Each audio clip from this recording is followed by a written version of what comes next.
it's Sunny. Welcome back. So if you're new to my channel, I am a professional ballroom dancer and I'm here today to give you an insider's perspective on what we're seeing in the new Bravo TV reality series, Dancing Queens. So let's get started.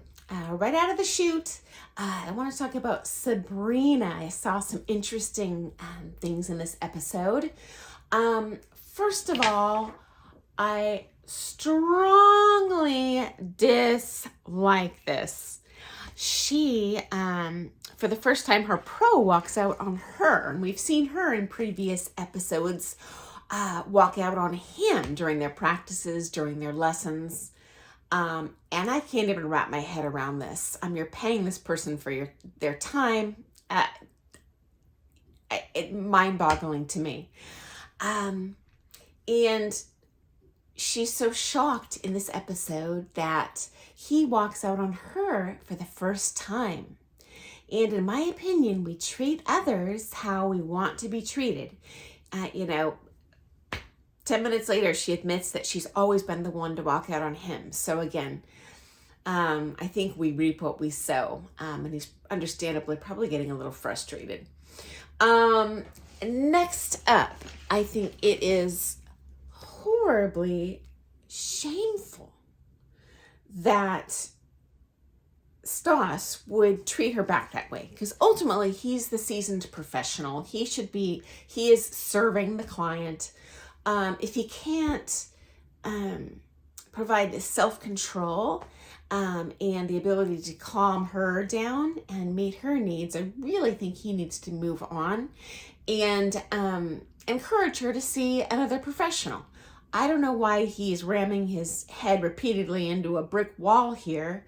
I'm just guessing he's desperate for the money. She must spend a lot of money on him. And I have seen pros. Unfortunately, they're not going to be happy, I admit this, but it's a dirty inside industry secret. I have seen some, not the majority, but some pros hate their students. Not all of them, but just a certain one. And inevitably, this is someone that spends a lot of money, so they don't want to lose that client.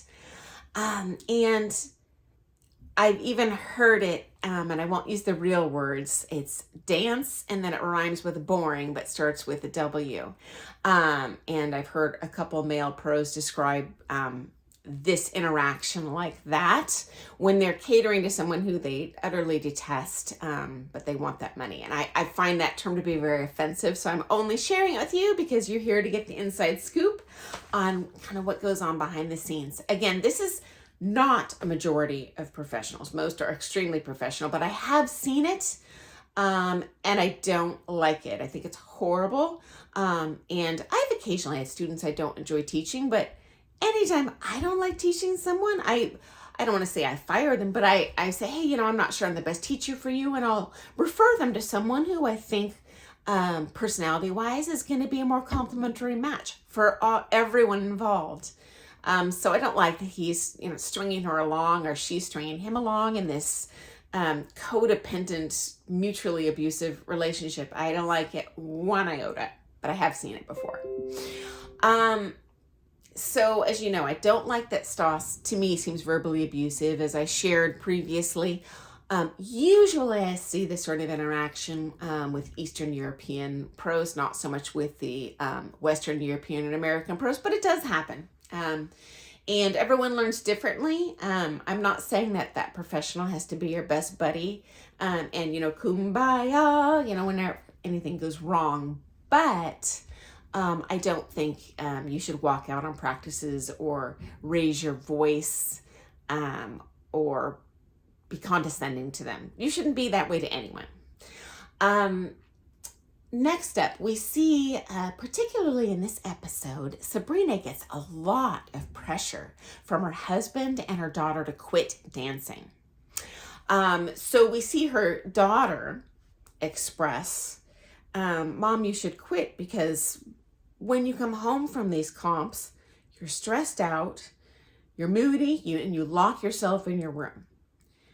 So her daughter's issue isn't that Sabrina doesn't get along with her pro. that Sabrina's not getting the marks she wants. Her daughter's issue is that she's nasty to her family at home. Secondly, her husband says, if you don't win Millennium, I want you to consider quitting dancing. And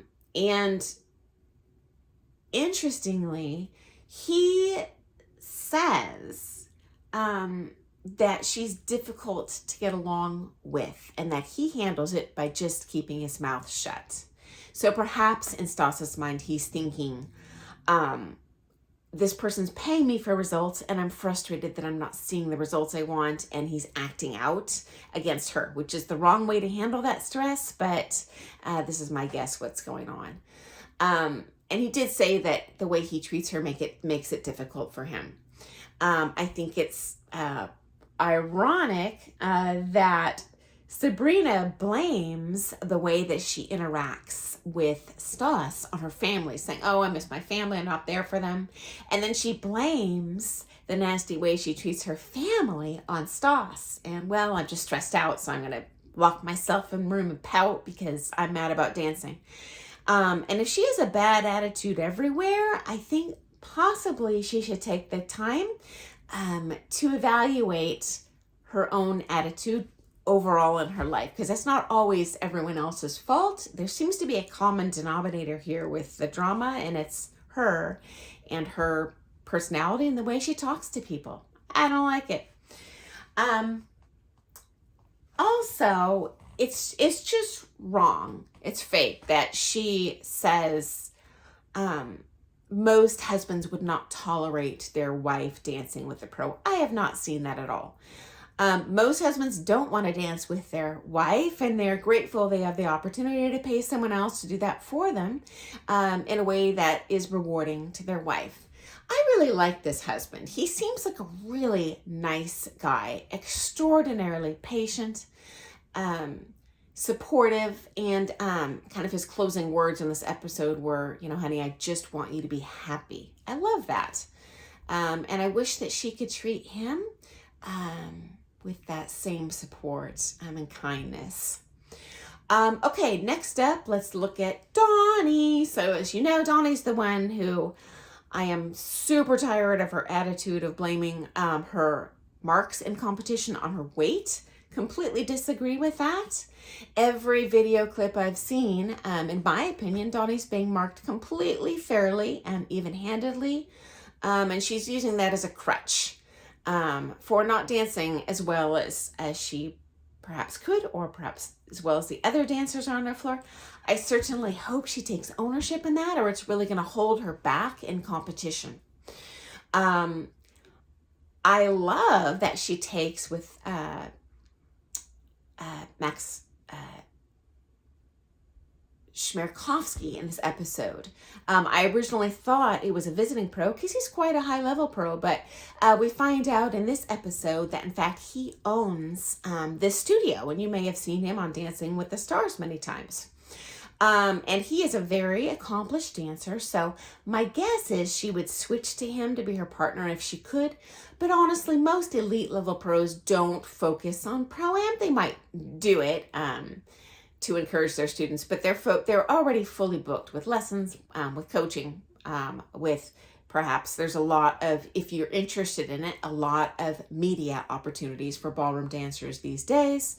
Maybe they're judging. So I think that's probably just not an option for her. But it is great that she gets to have some additional supplemental high-level coaching because he is more skilled than her current partner. I'm not saying that's a bad partner for her. And his personality seems very, very nice, which to me is probably even more important than the skill in terms of being able to progress in the dancing and put up with that partner long term as part of that game. So anyway, I loved seeing him in this episode. I also liked, I believe it was Donnie who we saw her pro give her. Oh no, this was Colette. Okay, I'll talk about Colette in the next video because we're pushing 10 minutes here and I don't want to get too far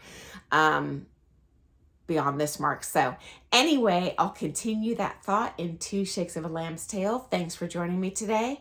And I'll do a part 2 so you're not stuck watching one video for half an hour on my take on what's going on behind the scenes in episode 7 of Dancing Queens. So thanks for joining me, and I hope you're tuning in next week, and check out my next video. It'll be up about 15 minutes or half an hour. Okay, see you soon. Thanks for joining me. Bye, guys.